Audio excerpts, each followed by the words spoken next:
Boa noite, boa noite a todos. Boa noite a todos. Ainda estou testando áudio, essas coisas, testando projeção, para ver como é que está saindo para vocês, mas a gente vai começar pontualmente no horário, porque é um assunto longo, é um assunto demorado. Vou começar me apresentando, meu nome é Welto Godinho, eu fui convidado pelo curso de Educação Física da FVJ para falar sobre esse assunto, que é o emagrecimento, tecido adiposo, e o importante papel do exercício físico nesse processo de emagrecimento. Na verdade, embora o senso comum diga que emagrecer é só perder peso, é algo bem complexo. Se não fosse assim, a humanidade não estaria tão fora do peso como está hoje. Então a gente, boa noite, Fernando, boa noite, Leonara, professor Leandro estava aqui também. Se não fosse algo, se fosse algo tão simples, a humanidade não estaria no processo que está hoje, né, tão acima do peso. Meu nome é Welto Godinho, como eu já disse, né, sou professor de Educação Física da FVJ, sou doutorando em Ciências Fisiológicas, sou mestre em Fisiologia, profissional de Educação Física, e a gente vai começar a explorar esse assunto agora. Vou tentar utilizar uma abordagem bem simples, né? Não contextualizar demais, não abordar muito fisiologicamente o assunto para que fique mais claro para qualquer pessoa que assista essa live agora ao vivo ou depois, tenha fácil compreensão sobre o assunto. Eu vou só mudar aqui a projeção, pessoal, para só um minuto. Vou mudar a projeção para que eu não fique com tanto destaque, para dar destaque mais ao assunto. Voltou ao normal, peraí. Pronto, deu certo. Então vamos lá, a gente vai falar sobre o emagrecimento, o tecido adiposo e o importante papel do exercício.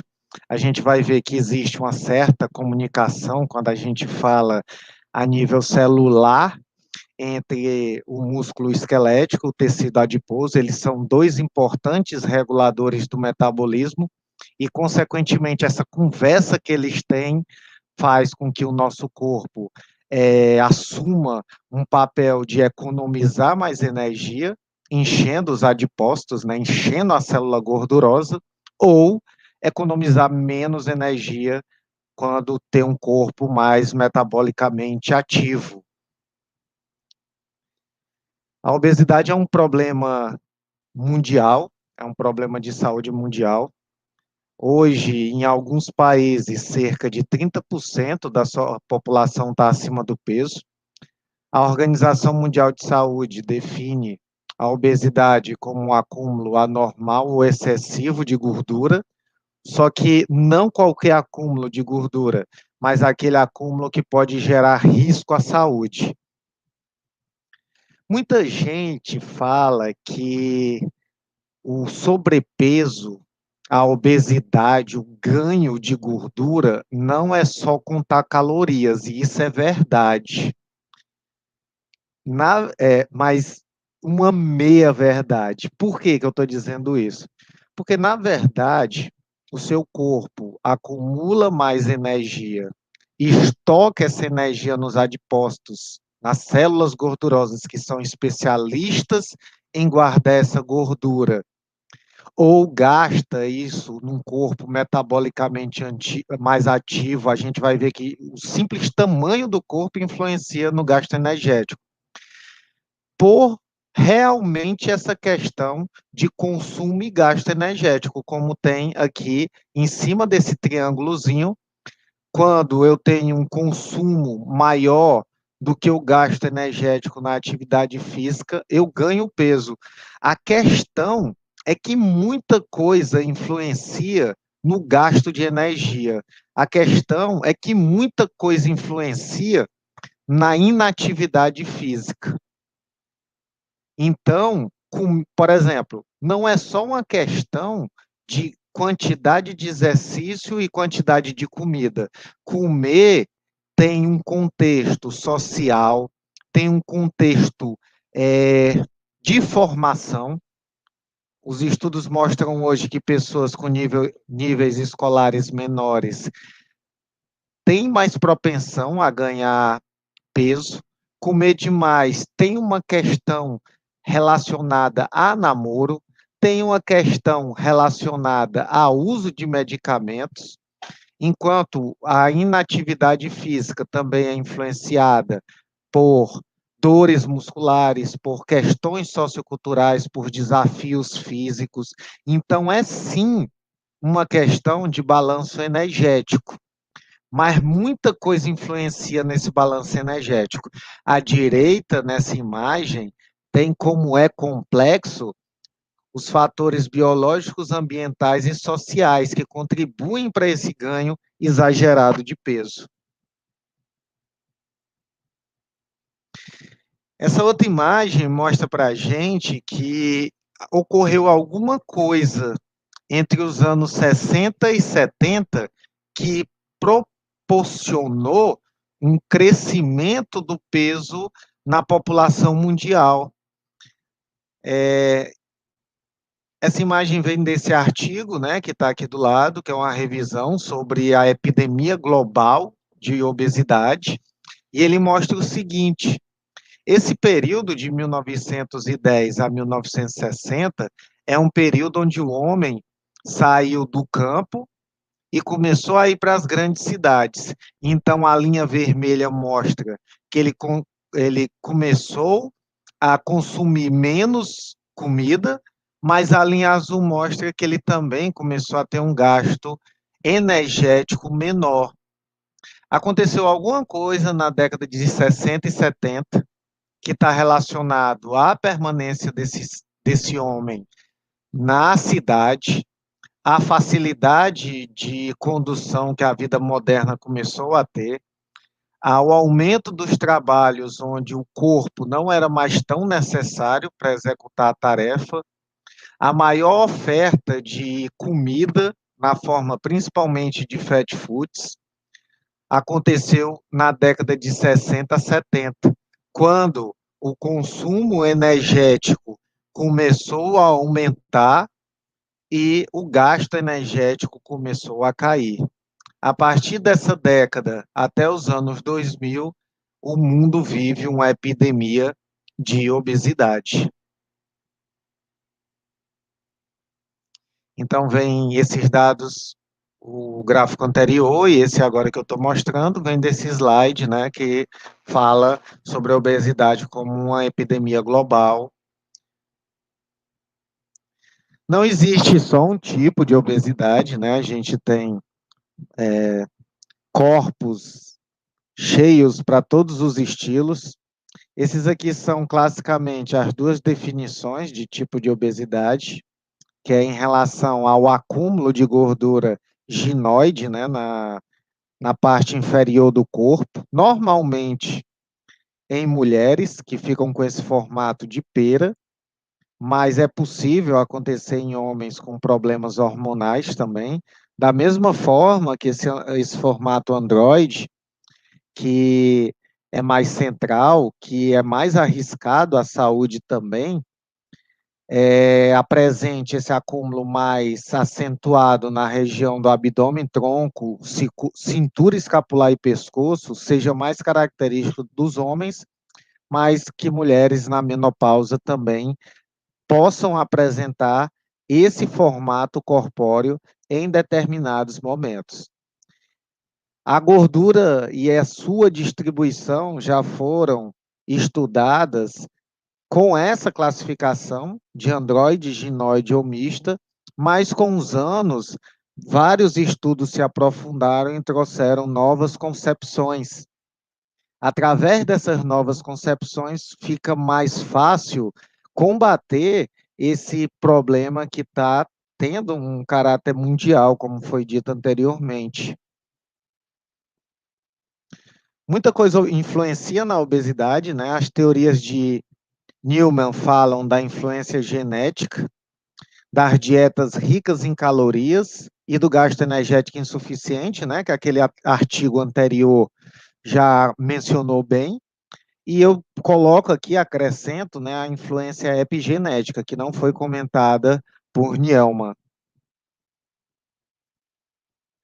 A genética influencia muito na obesidade. Quando nenhum dos pais é obeso, ainda há 10% de chance do filho ser obeso, influenciado pelo meio, e basta um dos pais estar acima do peso ou obeso, que o risco aumenta para 50% de chance.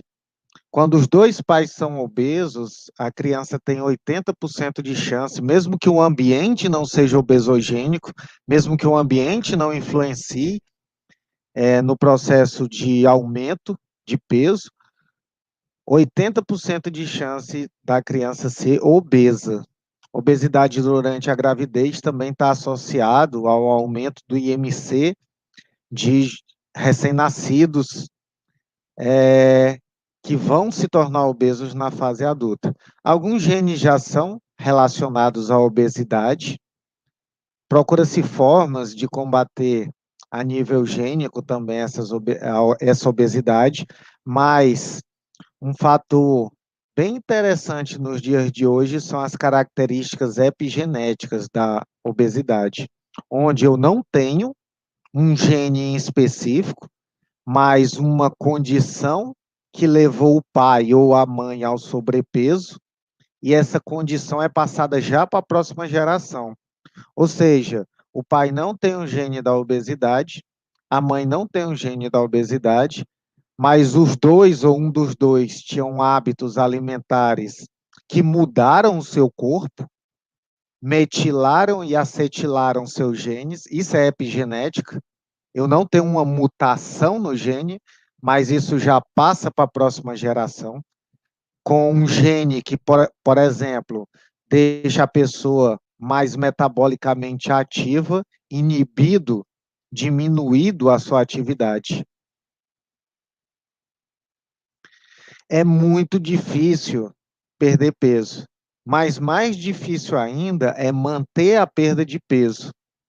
Vários estudos confirmam que após alguns meses de perda ponderal, o retorno, o ganho energético é aumentado.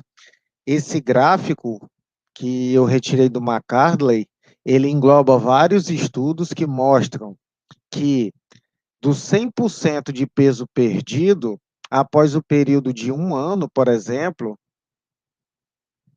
de um ano seria mais ou menos aqui, a pessoa a maioria da população já recuperou cerca de 20% daquele peso inicial. Quando eu estendo esse período, né, para um período de 4 anos, por exemplo, aqui, 37 a 48 meses, 60% recuperou o peso. E no final de 9 anos, após aquela perda ponderal, praticamente todo mundo recuperou o peso de volta. Manter a perda de peso é uma das maiores dificuldades das pessoas que se dedicam a um processo de emagrecimento, se dedicam à dieta, se dedicam a uma prática física, mostrando, confirmando uma hipótese que diz que é mais fácil evitar ganhar peso do que perder esse peso depois dele ganho. Para falar um pouco sobre obesidade no novo contexto, que é o que a gente está trazendo aqui, a gente vai falar um pouco sobre as características da célula que guarda a gordura, que são os adipócitos ou células adipócitas. Isso aqui é uma célula adipócita e olha que interessante, pessoal. Fisiologicamente, ela é adaptada para armazenar energia. Eu não vou entrar no contexto de vias metabólicas, mas muitas vias nela, ela é especialista em acumular essa grande gotinha de lipídio aqui. Isso aqui é uma célula normal. Aqui ela tem um núcleo, aqui tem algumas organelas, aqui tem a membrana dela. Só que no centro da célula e ocupando boa parte dessa célula, eu tenho uma gota de triacilglicerol. Essa célula evoluiu especificamente para acumular gordura. Essa camada de gordura, ela se espalha por vários tecidos do corpo, como mostra esse estudo com animais, mas que essa consideração, saibam, né, que essa consideração também é verdadeira em pessoas.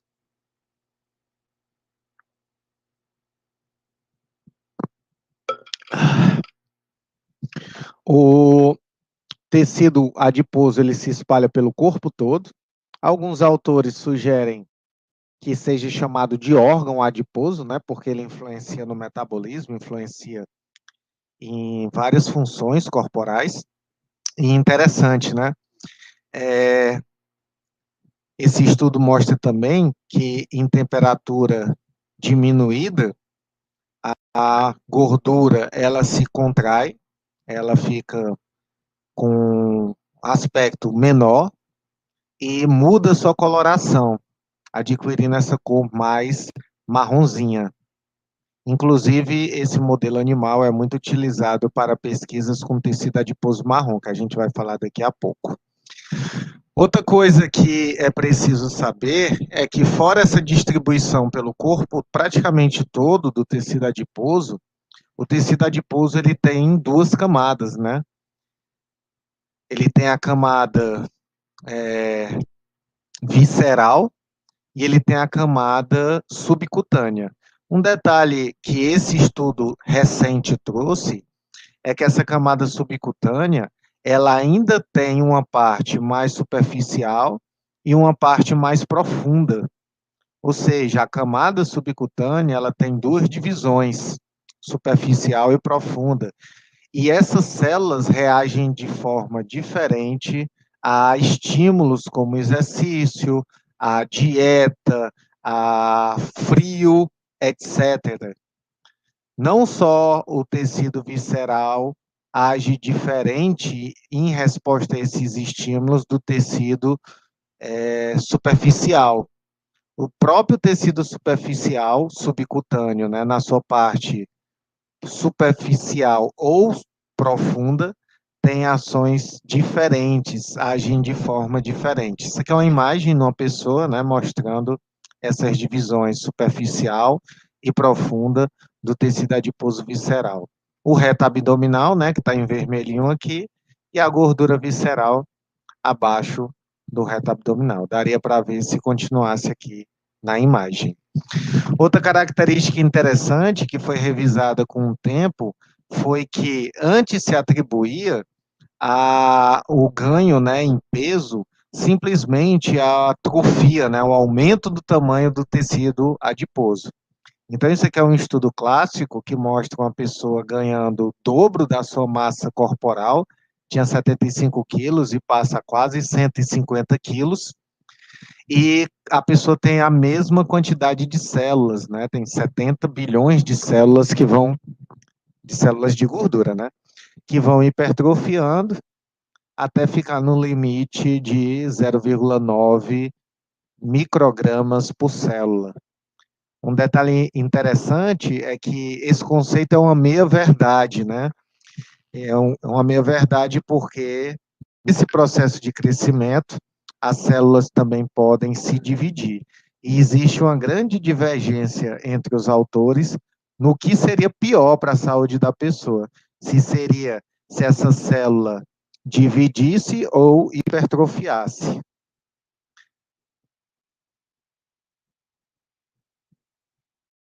Os conceitos mais novos, né, trazem essas considerações, que o crescimento do tecido adiposo pode ser por hipertrofia ou hiperplasia, que a gordura subcutânea, ela se expande mais do que a gordura visceral, que tem evidências, né, que tem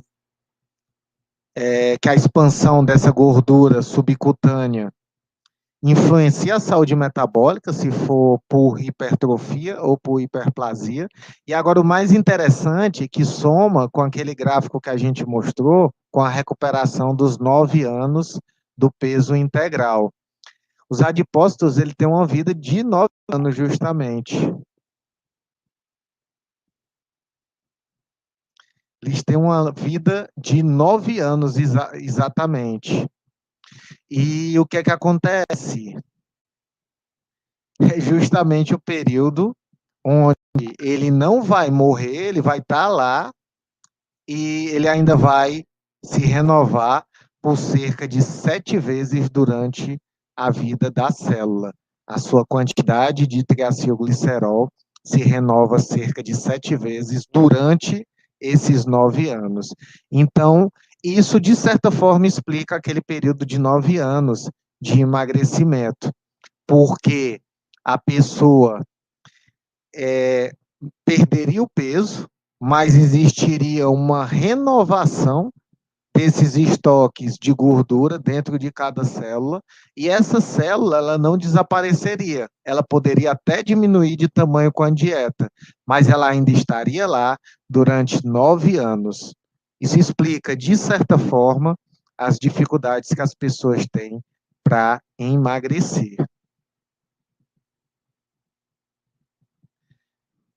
O tecido adiposo, durante muitos anos, ele foi estudado como se fosse um tecido inerte, como se fosse só banha, né? Só para peso, não tem função nenhuma. Os livros não traziam mais detalhes sobre esse tecido adiposo.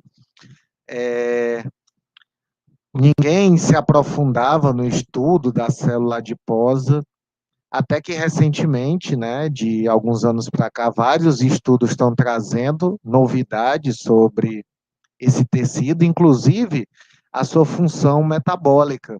O tecido adiposo, ele é um forte regulador da obesidade, obviamente, né, já que ele, ele aumenta de tamanho durante os processos obesogênicos, mas ele também influencia em vários aspectos metabólicos do corpo, como a diabetes.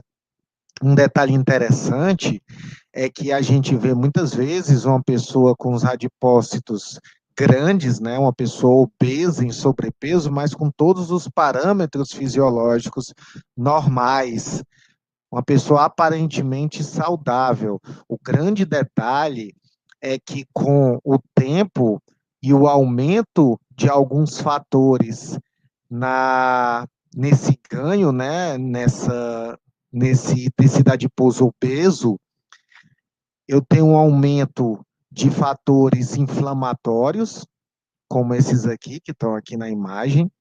Eu tenho um aumento de substâncias que fazem resistência à insulina, e a pessoa começa a ter distúrbios metabólicos. Eu tenho uma diminuição de bons fatores que são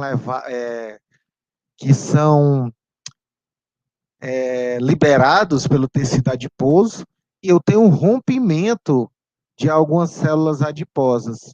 Esse rompimento acaba por fazer excesso de triacilgliceróis circularem na corrente sanguínea, podendo se acumular em tecidos, principalmente tecidos próximos, né, como o músculo ou o fígado, por onde o sangue vai, e trazem consequências para o corpo todo.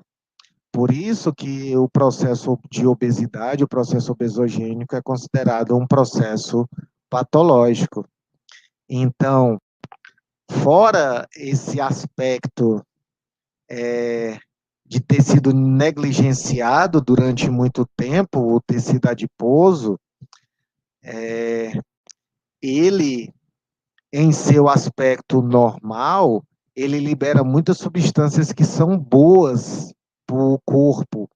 E aqui eu vou chamar a atenção de duas substâncias, né, que é a leptina, que dá uma sensação de saciedade,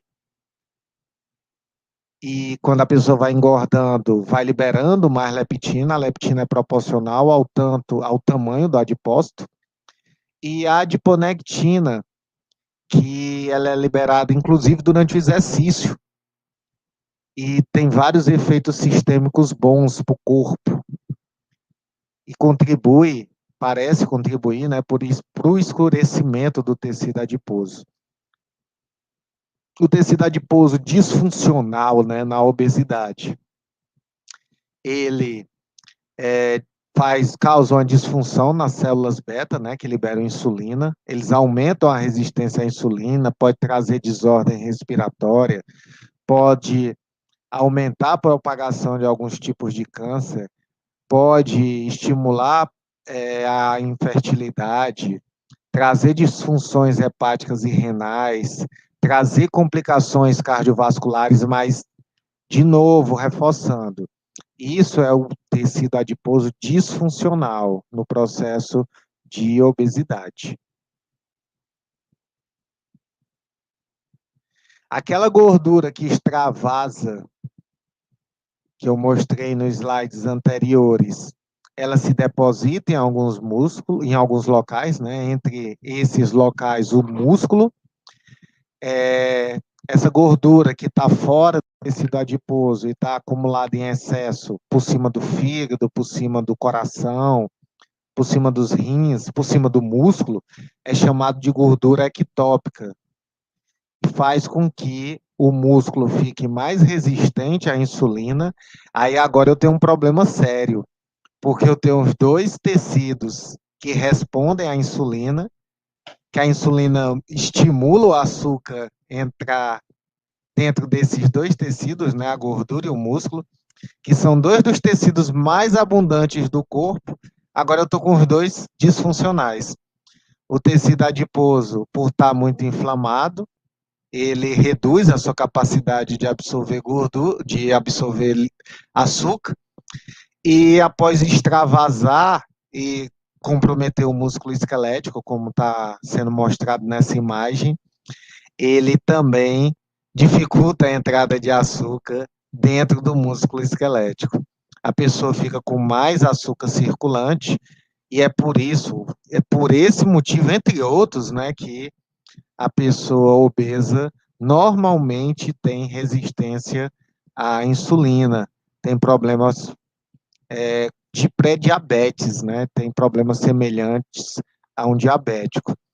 Esse acúmulo excessivo do tecido adiposo também leva ao aumento de vários fatores inflamatórios. Muita gente classifica a obesidade como uma doença inflamatória. E esse comprometimento do músculo aumenta ainda mais essa característica inflamatória da obesidade. Lembra que eu falei da leptina, que eu disse que a leptina dá uma sensação de saciedade? Pois é. No obeso, ele está, como eu disse antes, né, o nível de leptina, ele parece ser proporcional ao tamanho da célula adiposa. Então, o cara vai engordando, engordando, vai liberando mais leptina, e o que é que acontece? Os receptores de leptina nessa região do hipotálamo começam a ficar sensíveis à leptina. Todo hormônio que é liberado em excesso pode causar uma dessensibilização do seu receptor, pode fazer com que ele responda menos ao próprio hormônio. Então, aqui a gente tem alguns centros do hipotálamo que são responsáveis pela fome e pela saciedade, por exemplo, né? Que são centros paraventriculares e o centro ventromedial. E esses centros ficam alterados. Então, o obeso, que tem muita leptina, que era para sinalizar para ele não ter mais fome, ele tem mais fome ainda, porque ele precisa de mais leptina ainda, e isso cria um ciclo vicioso, porque esses receptores vão sendo internalizados, cada vez eu preciso de mais leptina e cada vez a pessoa tem menor percepção de que está cheia, de que está saciada, de que não quer mais comida. Isso também afeta algumas saídas de neurônios dessa região, né? Que no caso é a saída simpática, a saída de adrenalina, noradrenalina, dos centros simpáticos do corpo, e isso faz uma disfunção no corpo todo, alterando a frequência cardíaca, alterando a função imune, alterando a glicemia, porque o hipotálamo, a noradrenalina é um forte inibidor da insulina, altera a formação do osso, então um problema central, né, um problema periférico, acaba gerando um problema central no controle do corpo todo. E o pior, como eu disse, né, o obeso ele não fica nem com a sensação de saciedade, ele não consegue nem parar de comer. Isso aqui eu queria mostrar para vocês, né, que a gente falou de dois tecidos adiposos, mas na verdade é só o tecido adiposo branco que a gente estava explorando até agora. A gente só estava falando da condição onde ele está normal, onde ele é benéfico, né, para as funções metabólicas do corpo, ou quando ele está inflamado, que ele causa esses problemas todos que a gente viu agora. Mas existem outros tipos de tecido adiposo. Na verdade, existe esse outro tipo, né, que é a gordura marrom. A gente estava falando dessa, da gordura branca. A gordura branca, ela é onde se acumulam os triacilgliceróis, ela gera uma proteção mecânica, né, um amortecimento para os órgãos do corpo, ela secreta vários hormônios que são bons para o corpo também, e é ela que está associada à obesidade. A gordura marrom, ela é totalmente diferente. Ela tem bem menos tecido, ela tem bem menos triacilglicerol, gordura, ela tem muita mitocôndria, ela gera mais calor do que ATP propriamente dito, e ela é muito inervada por esse sistema nervoso simpático que a gente comentou anteriormente. A gente tem pouquíssima gordura marrom, a gente viu que o frio altera, né, a quantidade de gordura marrom naqueles ratinhos. Altera no ser humano também. A gente tem poucos depósitos de gordura marrom depois de adulto, mas enquanto criança, nosso corpo tem muita gordura marrom. Por que eu estou falando da gordura marrom? Porque alguns adipócitos brancos, né, eles podem começar a se converter nessa gordura marrom, dependendo de alguns estímulos. O exercício, por exemplo, é um estímulo que promove esse escurecimento. O frio é um estímulo que promove esse escurecimento. Aqui é bem interessante essa imagem, né, que a gente vê os adipócitozinhos aqui. E aqui tem um misto, né, que é chamado de célula bege, um misto entre célula marrom e célula adiposa branca. E aqui a gente tem uns adipócitozinhos brancos, mostrando que atividade física, frio, alguns outros estímulos, até alguns remédios, né, podem contribuir para esse escurecimento. O quanto esse escurecimento é benéfico à saúde ainda é muito discutido, mas em relação a evitar problemas que a obesidade traz, por exemplo, isso já é bem aceito. Aquele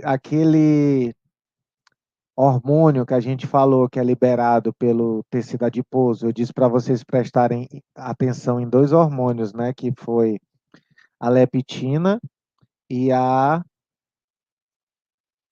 adiponectina. A adiponectina, ela está bem relacionada aos níveis de exercício físico. Quanto mais a pessoa se exercita, maior os níveis de adiponectina no corpo. Esse trabalho mostra, né, que a adiponectina tem vários efeitos positivos no corpo. ela promove, entre outras coisas, o escurecimento do tecido marrom. Aliás, o escurecimento do tecido branco. Ela promove um aumento da tolerância a uma redução, desculpa, da tolerância à glicose. A pessoa vai conseguir absorver glicose mais fácil. Ela melhora a tolerância à insulina. Então, ela tem todas essas características positivas que também estão associadas à prática de exercício físico. Adiponectina.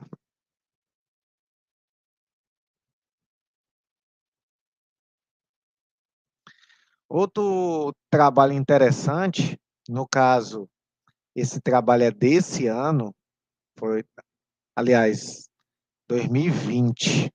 É um trabalho bem recente. Mostra que a gente tem aqueles vários depósitos, né, de gordura espalhados. Esse trabalho foi feito em animais, mas ele traz esses resultados preliminares, né, que mostra que essa distribuição da gordura pelo corpo, em diversos locais de acúmulo de tecido adiposo, ela não responde da mesma forma ao exercício. Eu tenho regiões que respondem de um jeito e regiões que respondem de outro jeito. Aqui mostra, né, a diferença dos diferentes depósitos de gordura em resposta ao exercício, onde alguns apresentam mais respostas na expressão gênica, outros apresentam mais respostas na expressão proteica ou no metabolismo daquele tecido. Isso é bem interessante porque, embora não exista um emagrecimento localizado, né, como o pessoal fala, vou fazer só abdominal para perder só aqui na barriga porque eu gosto da perna e do glúteo. Embora isso não exista, a resposta dos diferentes tecidos de gordura ao exercício são diferentes. Eu posso ter áreas no meu corpo sofrendo uma resposta diferente, uma resposta global, né, que vai afetar todas as células adiposas, mas que naquele ponto em específico, tem uma resposta maior ou menor. Então, isso é muito interessante. Esse trabalho é bem recente, né? Tem que ter a replicação nos seres humanos, né, para ver, mas ele traz, né, que essas diferentes áreas do corpo, onde tem tecido adiposo, tem respostas diferentes, onde eu tenho aumento de alguns genes benéficos para o corpo, eu tenho um aumento de enzimas, de proteínas muito importantes, né, como as proteínas mitocondriais, e eu tenho também o aumento do metabolismo. E o exercício nessa história, embora eu tenha já pincelado de certa forma, né, falado de certa forma, muita gente acha que o exercício ele emagrece pelo gasto energético que ele proporciona, que ele emagrece por reduzir aquele aspecto inflamatório que a obesidade traz. Mas será que é só isso mesmo? Será que a gente pode ter esse pensamento matemático, né, que é o que é trazido para a gente do gasto energético total diário, que a gente viu que tem inúmeras coisas que influenciam nisso, não é uma coisa constante. Só um minuto, pessoal. Desculpa. Não é uma coisa constante.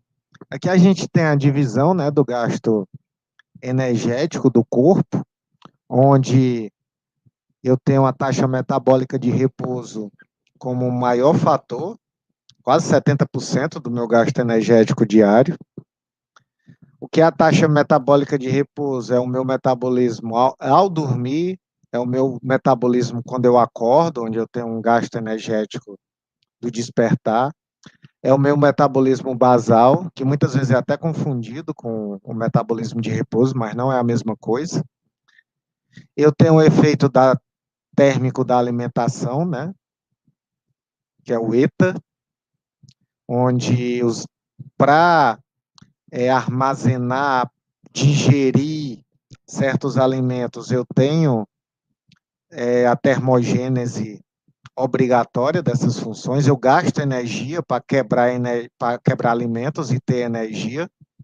E alguns alimentos, como o café, eles aumentam um metabolismo que é chamado de termogênese facultativa. Então, eu gasto energia até para comer. E eu tenho um gasto energético da atividade física, né?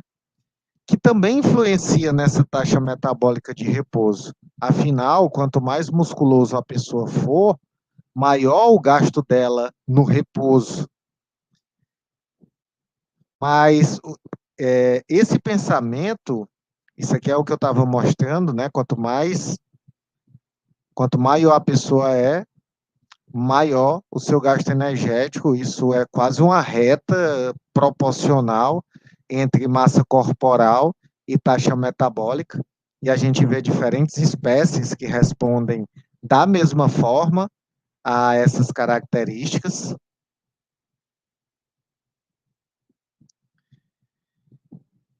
Mas o pobre do obeso, né? Voltando ao obeso, a gente falou da taxa metabólica do exercício, o efeito térmico do exercício, o efeito térmico da alimentação.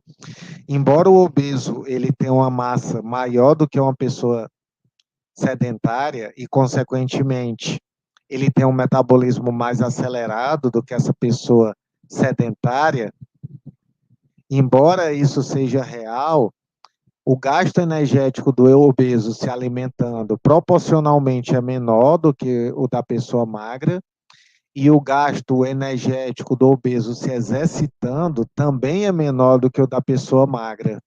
Isso aqui é um estudo, né, onde tem o efeito do exercício e de uma alimentação de 910 quilocalorias em mulheres magras e obesas. Esse ponto pretinho são as mulheres magras e antes e depois, né, do exercício. E aqui as obesas antes e depois do exercício. E a gente vê sempre um percentual menor de resposta nas obesas. Os melhores resultados da atividade física parece que são associados também à dieta. Esse trabalho é um trabalho clássico de 88 e ele traz esse seguinte resultado, né? Quantidade de massa magra, quantidade de massa em gordura, quantidade de massa livre de gordura, né? De músculo e outros tecidos, mas prioritariamente músculos. E a gente vê que apenas com a dieta a pessoa perde muita massa corporal, mas também perde massa livre em gordura.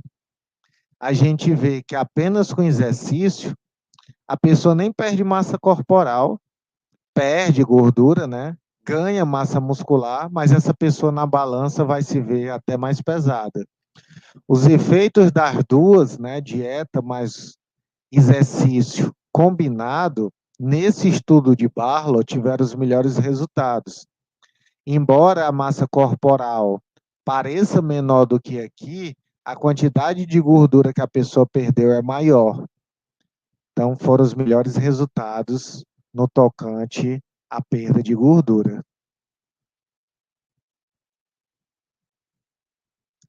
Aqui a gente tem uma discussão, né, sobre qual tipo de exercício parece ser mais interessante. Curiosamente, esse trabalho ele está em alguns livros que mostram o efeito do exercício de endurance como superior ao do exercício de resistência, embora não seja isso que o trabalho mostre. O trabalho mostra uma vantagem do exercício de resistência em percentual de peso perdido, né? É lógico que isso é influenciado por diversas coisas, como tipo de dieta, frequência, experiência anterior com o exercício, e o que eu acredito é que os dois exercícios são benéficos, né? Só achei curioso os livros apresentarem como uma vantagem do endurance, quando o trabalho mostra uma diferença maior nos grupos que treinam resistência. Essa é a recomendação para quem está acima do peso, de 150 a 200 minutos por semana, com esse gasto energético, né? Isso quando sem prevenção do ganho de peso, e um treinamento de 200 a 300 minutos por semana, com esse gasto energético, mais motivado pela intensidade moderada e uma significativa perda de peso. Mas, como eu disse, né, a perspectiva que se tem, a visão que se tem é só daquela questão matemática, o que hoje já não é tão mais aceito. Apesar de realmente a atividade física ter vários benefícios, com um gasto energético muito grande, com o aumento do gasto energético após a atividade, com efeitos antioxidantes, efeitos anti-inflamatórios no corpo, só isso não explica o processo de emagrecimento. O músculo, além de tudo, é um músculo, é um órgão que hoje é considerado um órgão endócrino, um órgão que libera diversas substâncias, principalmente quando está em atividade. Entre essas substâncias, tem duas que fazem efeito diretamente no tecido adiposo, aumentando o seu metabolismo, aumentando a quantidade de GLUT4 que ele tem, promovendo o seu escurecimento. Essas duas substâncias são a interleucina 6 e a irisina. A irisina, a mesma irisina que falaram que é boa para o Covid, a mesma irisina que falaram que é boa para o mal de Alzheimer. Os estudos iniciais com essa substância foram no sentido do escurecimento que ela promove no tecido adiposo, no efeito que ela tem sobre o tecido adiposo. Essa revisão é de Peterson, né, onde ele fala sobre o músculo nessa perspectiva endócrina, tantos de fatores que ele libera no corpo, com essas ações endócrinas e parácrinas, né, do músculo. A irisina, como eu falei, né, é uma das substâncias que chama mais atenção. Ela é um pedacinho de uma proteína que fica na membrana de vários órgãos, entre eles o músculo esquelético, o cérebro, o coração. Essa substância é chamada de FNDC5, e o pedaço dela que é clivado, né, não se sabe ainda como esse pedaço é liberado, é chamado de irisina em homenagem à deusa Íris, e tem vários efeitos pelo corpo, como eu estava destacando agora há pouco. Aqui alguns dos efeitos, né, da circulação de irisina, mas vamos ficar aqui no tecido adiposo. No tecido adiposo, a irisina promove o seu escurecimento, melhora essa absorção do açúcar, diminui o acúmulo de lipídios, melhora a lipólise, né, que é a quebra da gordura. Então, tem vários efeitos positivos em relação ao tecido adiposo.